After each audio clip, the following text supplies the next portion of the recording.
Brothers and sisters, for those of you who don't know me, I'm Father Michael. As a part of the God Minute team, I want to share with you our second Lenten conference on the Word. Thank you for joining us. The focus of our Word in these Lenten conferences is to identify and overcome those sins that we struggle with constantly and work diligently through the week to give them up, let them go, and to just overcome them altogether. That's really what we want anyway.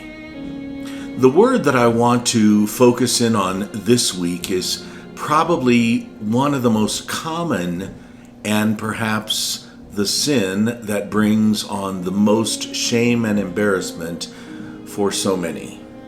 It's the sin of desire.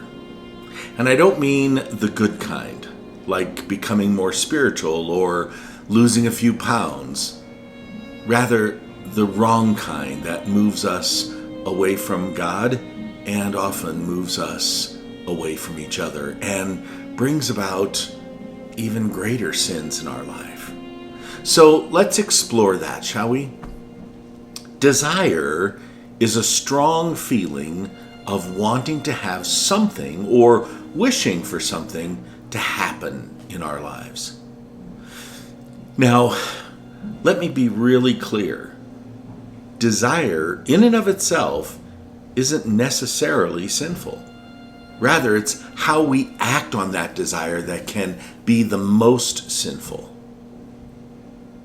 I may have a desire for greater respect for my boss, better communication with my spouse, or healthy and holy children. These are good desires, and we should pursue them 100%, knowing they will improve our life and our relationships. I can desire an expensive car, a large home, a priceless piece of jewelry, or a large sum of money. The simple desire for these is that it's not sinful. However, if I'm consumed by the desire for any one of these, and even consider doing whatever it takes to acquire what I desire, that's where the sin begins.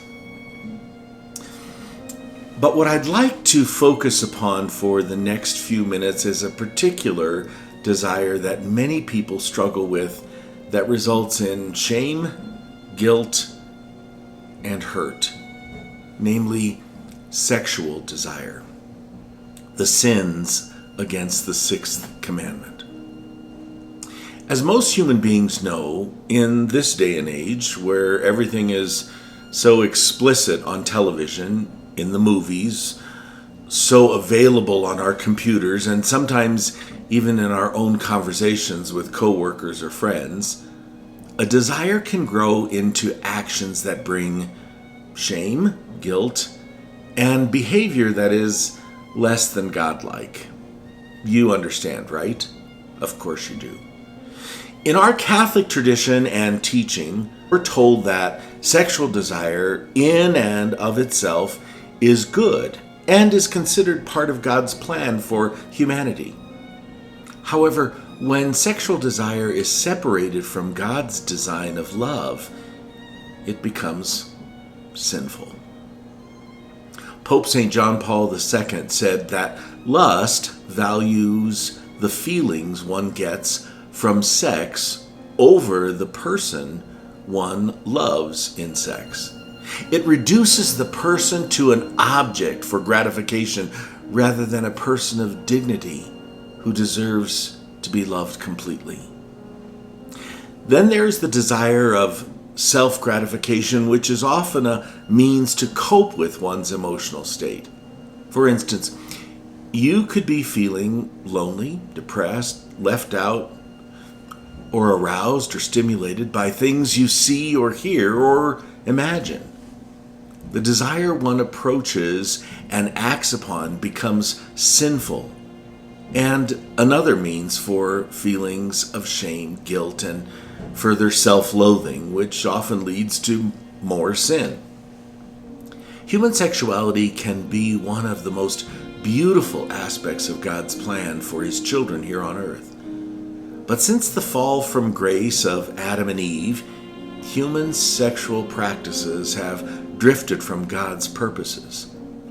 Today, our world is steeped in sexual immorality. Whether it is adultery, pornography, fornication, or numerous other forms of depravity, it seems that our culture is not only experiencing but also embracing the full array of sexual sin. Okay, so how do I avoid the sin and all it entails?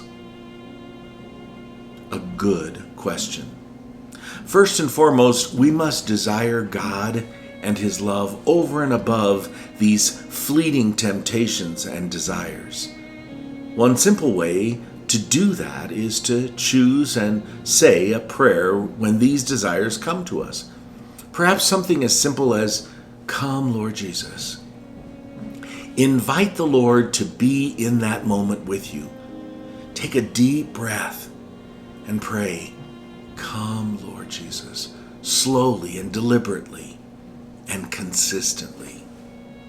If those feelings get stronger, rebuke the evil one and cry out to the Lord, "Please, Lord, don't leave me."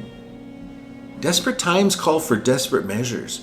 Realize that if you entertain these desires or indulge in the activities they call forth, you will only experience more guilt and more shame, making it all the more easy to sin again. Next, and I know this sounds obvious, but sometimes incredibly difficult, remove yourself from the temptation and desire.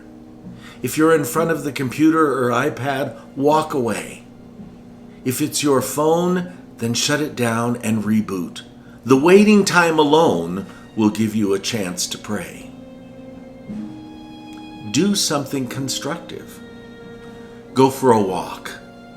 Call a trusted friend. Ask someone to just pray with you over the phone. Whatever it takes to get through this brief moment. Getting out of it is better than giving into it. And both take about the same amount of time, so you might as well make the right choice and the right decision. Brothers and sisters, lastly, return to the Lord with your whole heart and give him thanks. Too often when the Lord hears our prayers, we fail to return to him and give thanks for the outcome. This is one time we want to remember to say thank you and continue to remember that all things are possible with God and that he loves us enough to make sure that we remain free from sin. Sometimes people want to be free from sexual sin and negative desires so badly that that's all they think about. While the motive is good, thinking about your sin too much is not helpful at all. More often than not, it leads to accessing that sin more. You see, our purpose as people of faith is not to just avoid sin. Our purpose is to love and glorify God with all our heart, with all our soul, with all our mind, with all our strength. We seek to avoid sin so that we can better serve the Lord, our primary purpose. While we cannot serve God to the best of our ability if we're stuck in sexual sin or negative desires, we must not elevate getting out of sexual sin or negative desires above our true purpose, namely to love and glorify God. Sometimes people start seeking to please God so he will set them free from sexual sin and negative desires, rather than trying to live free from these things as a way of pleasing God. Remember, God is the goal, and our sexual purity and life-giving desires are a means of serving him, of glorifying Him. The overemphasis on our sin causes us to focus too much on the problem and not enough on the solution. Being in the presence of God through Jesus' grace is the true key to living free from any sin, including lust, sexual desire, or negative desires of any kind. Let me conclude by saying, you are one of God's beloved, and He desires only for you to succeed and eventually to be with Him in His kingdom. The journey can be difficult. Sometimes it can be overwhelming. But the work we put into loving God and our neighbor is so worth the reward they bring. Join us next time when the word we focus on is judging the good and the bad. In the meantime, be good to yourself and continue to love the Lord above all things. May God bless you.